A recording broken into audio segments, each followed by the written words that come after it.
खड़े हुए। जो ही भगवान उनके पास आकर खड़े हुए तो उनकी जो तपत थी, जो आंच थी, वो नहीं लगी।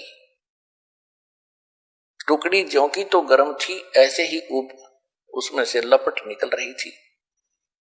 लेकिन उन जीवों को जो वहां बैठे थे उसमें भून रहे थे, उन पर आंच लगनी बंद होगी और वो बैठ गए सारे। तब सामने भगवान को देखकर उन्होंने कहा कि हे परमात्मा, हम कौन से कर्म का दंड यहाँ भोग रहे हैं। उन्होंने सोचा यही है भगवान, ये आ गया सामने खड़ा है। परमेश्वर कबीर जी ने कहा कि तुम जो ये सजा भोग रहे हो ये तुम्हारे नीचे की कर्मों की नहीं, ये तो सतलोक में तुमने गलती की थी उसका दंड है। फिर परमात्मा ने सृष्टि रचना सुनाई उनको कि तुम पहले वहां रहते थे जहां से मैं आया।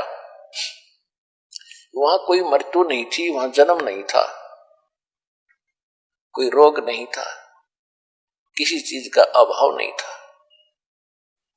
और तुमने ये गलती की थी। जो यहाँ का भगवान है, किस ब्रह्मांड का जो स्वामी है, ये काल है, ये ज्योत स्वरूपी निरंजन है, इसको ब्रह्म कहते हो तुम।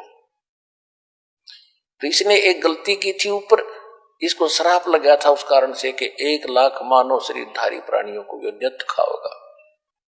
और तुमने गलती की थी कि भगवान को छोड़कर तुम इसके साथ यहां पहुंच गए। वो दंड तुम ये भोग रहे हो जब तो तपस्या। और अब जाओगे नरक में, वो तुम यहां के कर्म भोग रहे हो। कोई गधा बना है, कोई पशु बना है, कोई पक्षी बना है, कोई जलचर बन रहा है। और उस तपस्या के ऊपर सभी गए हुए थे, धर्मगुरु भी थे, आम जनता भी थी। उस समय सबकी अकल ठिकाने थी कि हमसे कोई भूल बड़ी है, जिस कारण से गुरु भी वहीं तपस्या पर भूलने जा रहे थे। और 1-2 चेला भी साथ मर रहा था, उसके साथ गया था। तब परमात्मा से उन्होंने पूछा, भगवान ऐसी कौन सी साधना है? तो भगवान परमात्मा कबीर जी ने बताया कि मैं जो विधि बताता हूं इसमें एक सतनाम है, एक सार नाम है। उसकी भक्ति से तुम पूर्ण मोक्ष होगे, इस तपस्या पर नहीं आओगे। तब वहां तो मरते सभी कह रहे थे, भगवान हमने वो मंत्र दे दो, हम खूब भक्ति कर लेंगे। परमात्मा बोले कि अब तो वो बात तुम्हारे हाथ से जा चुकी है। जब तुम जाए धरो जग नर देहा, तब तुम करना मेरे सत सबद स्नेहा। जब कभी तुम्हें मनुष्य जीवन प्राप्त हो, तुम्हारे संस्कार अच्छे हो, मनुष्य जीवन प्राप्त हो, और मेरा कोई दास उस सतनाम को दे रहा हो, वहां जाके नाम लेना, उस नाम से मोक्ष होगा। तब वो कहते हैं, भगवान बहुत भारी भूल बनी हमसे, और अब के मनुष्य जीवन मिल गया तो ऐसा संत खोजेंगे जो सतनाम और सारनाम दे रहा होगा। परमात्मा कहते हैं कि तुम ऐसे वायदे तो मुसीबत में ही करते हो, जब तुम सुखी होते हो तब कभी ये सोचते नहीं। दुख में सुमरण सब करे, सुख में करे ना कोई। जय सुख में सुमरण करो, तो दुख कहे को होए। सुख में सुमरण किया नहीं, दुख में करते याद। कहे कबीरता दास की, कौन सुने फरियाद। परमात्मा कहते हैं कि जब तुम पर आपत्ति आती है तो भगवान खोजते हो, और जिस समय तुम सुखी होते हो तो बकवाद खोजते हो।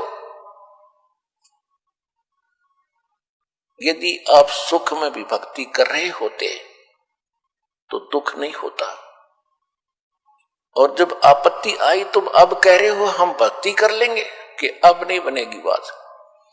जब तुम्हें मानव शरीर प्राप्त हो और सतनाम और ये सार नाम का ये कोई प्रचार कर रहा हो, उस संत मेरे से नाम लेकर अपना मोक्ष करा लेना। और जिसको तुम वो धर्म गुरुओं को भगवान बता रहे थे जो मरने के उपरांत तपस्या पर भूलने जा रहे थे, नकली, उनसे कह रहे थे कि तुम ब्रह्म को सुप्रीम पावर मानते थे ब्राह्मणों। ये ब्रह्म तो काल है जिसका 21 ब्रह्मांड के अंदर जाल है, उसको तुम समझ नहीं सके और आप ब्रह्म को निराकार बताते हैं।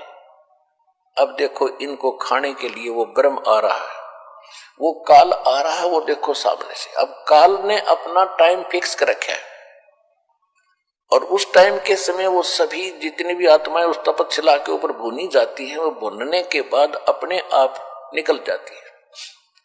तो उसका वो समय हो चुका था, वो उस आहार करने के लिए आया था, उसने सोचा था वो सब चली गई होंगी, लेकिन परमात्मा इस काल से ऊपर पावर शक्ति ज्यादा है, परमात्मा के सामने ये काल रुक जाता है। यहां पर समय प्रधान है और समय के ऊपर परमात्मा प्रधान है। तो उनको रोक दिया दाता ने, ये दिखाने के लिए कि ये देखो वो आ रहा तुम्हारा भगवान जिसको तुम निराकार कहते। सामने क्या देखा? ओछा माथा, लंबे दांत और बड़ा भयंकर विकराल शरीर उसका। कहा मालिक ने कि वो आ रहा है तुम्हारा भगवान जिसको तुम परमात्मा कह रहे हो, जिसको तुम ब्रह्म कह रहे हो। ये तो काल है जो गीता अध्याय नंबर 11 के श्लोक नंबर 32 में कहता है कि अर्जुन मैं काल हूं और अब सबको खाने के लिए आया हूं, प्रवृत्त हुआ हूं। तू ना युद्ध करेगा तो भी मारूंगा इनको। परमात्मा ने बताया कि ये है वो तुम्हारा भगवान। अब उसको देख करके सब फिर घबरा गए। परमात्मा बोले तुम जाओ यहां से, वो सभी उड़ा दिए वहां से। वो आगे जहां उन्होंने जाना था, धर्मराज के दरबार में आते हैं, वहां उनका अकाउंट तैयार मिलता है, किसने कौन सी जोनी में जाना है, स्वर्ग जाना है, नरक जाना है या फिर पशु पक्षी बनना है।